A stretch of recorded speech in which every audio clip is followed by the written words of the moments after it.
It's time for the 6 at 6 on KCMO Talk Radio. Number 1. Top of the list coming out of my buddy Chris Ketz, Channel 9, KMBC. Kay Barnes is set to become the interim Jackson County executive. This is going to be officially announced later this morning by Legislative Chairman Deron McGee. And she is 87 years old. She was the Kansas City, Missouri mayor from 1999 to 2007. She gets a lot of the credit for leading the revitalization of downtown KCMO. And she is someone who is well respected across the political aisle. She is not a radical to the left. She is a Democrat, which she is required to be to replace Frank White. That's just understandably, and I don't have a problem with this law. If you recall somebody, you have to replace them with somebody from the same political party. So she's a Democrat, but she is an old school Democrat. And she will step in for the next year as the interim county executive. And if you are someone who is hoping to see the Royals and the Chiefs stay in Jackson County, I would say having someone respected like Kay Barnes in that role, who's not looking to be there beyond a year from now, is a very good thing. I don't know what kind of shape she's in for 87, but I've got to imagine that, you know, the people who picked her and were fans of hers understand that she's got to have all her marbles together at 87 years old, because it's quite a collection of characters down there, right, with the county legislature. I'll say that much. I'm reminded of Faye Dunaway in that movie. Let's see, she was Joan Crawford.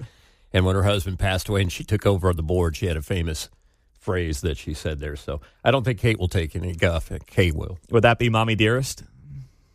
Say it again. Mommy Dearest? Right. Yeah. There you go. All right. That's going back a little bit, John, but that is a 1980s. That's kind of iconic line. Yes, a 1980s reference, so you're clear, all right? You're not making a 60s reference like Bill O'Reilly, so you're all good there, John. No gruff on my end. Number Although 2. It is longer than I thought it was. KCK is set to begin on the Buc-ee's groundbreaking later this month. That's right. The first Buc-ee's in the Metro scheduled to break ground on Monday, October 16th, right next to the Kansas Speedway. Let's go. Woo! We're doing a team field trip out to Buc-ee's when that thing opens up. All right. So now we don't have to go to Springfield to get my Beaver mug. You never know what dignitaries you run into. I ran into former Governor Mike Parson down there in Springfield 2 weeks ago. That's right. 74,000 square foot KCK Travel Center, 120 gas pumps, 12 EV charging stations. They will employ around 200 people, average starting pay $18 to $21 per hour. Dude, I am telling you, they employ people. Yeah, they do, man. They take care of their folks, They got a lot of cashiers and register people. They got a lot of people prepping the food. They keep it going. If this whole thing fails, you know, if they blow me out for something I say one day, I'm going to Buc-ee's. All right? At my age, I could be a greeter. $95 million project expected to take 2 years to complete. And end-of-year opening in 2027. There you go. Number 3. Next up in the 6 at 6, the Grand Apartments downtown is suing ownership of the parking lot at 13th and Grand, where multiple shootings have happened over the years. Most recently, there was that shooting on the Sunday morning of August 24th where 2 people were killed.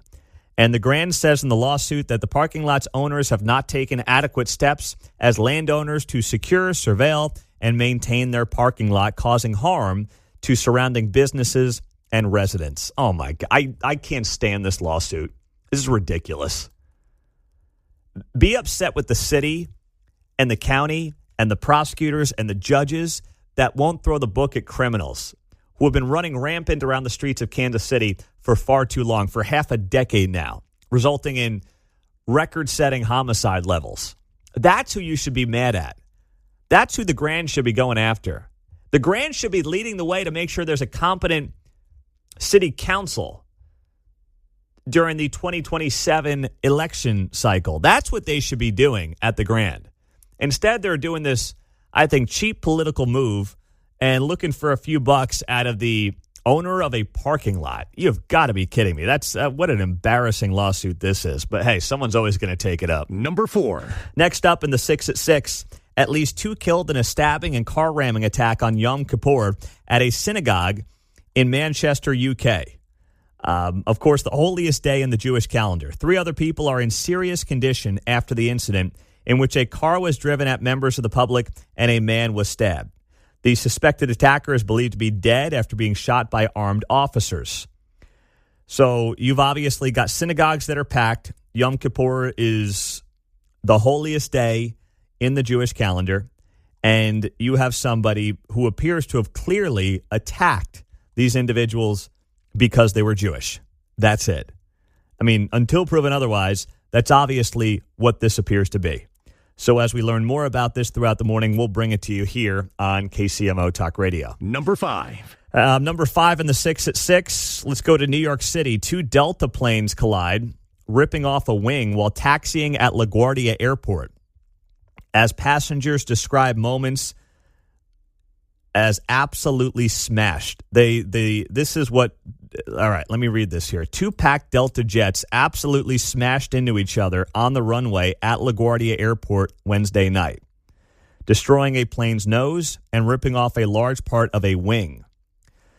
The saga unfolded when the wing of an aircraft carrying 32 people that was departing for Roanoke, Virginia, suddenly collided with another aircraft arriving from Charlotte, North Carolina, with 61 people on board just before 10 p.m.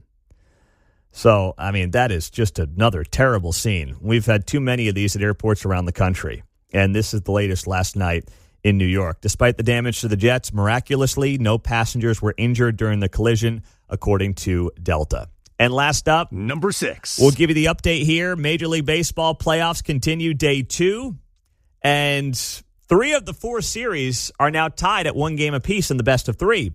The Indians beat the Tigers. Gosh dang, the Guardians beat the Tigers 6-1. That series tied at 1. The Padres beat the Cubs 3-0. That series tied at 1. Yankees beat the Red Sox 4-3. That series is tied at 1. And the Dodgers beat the Reds 8-4. The Dodgers win that series 2-0. There is your 6 at 6 on KCMO.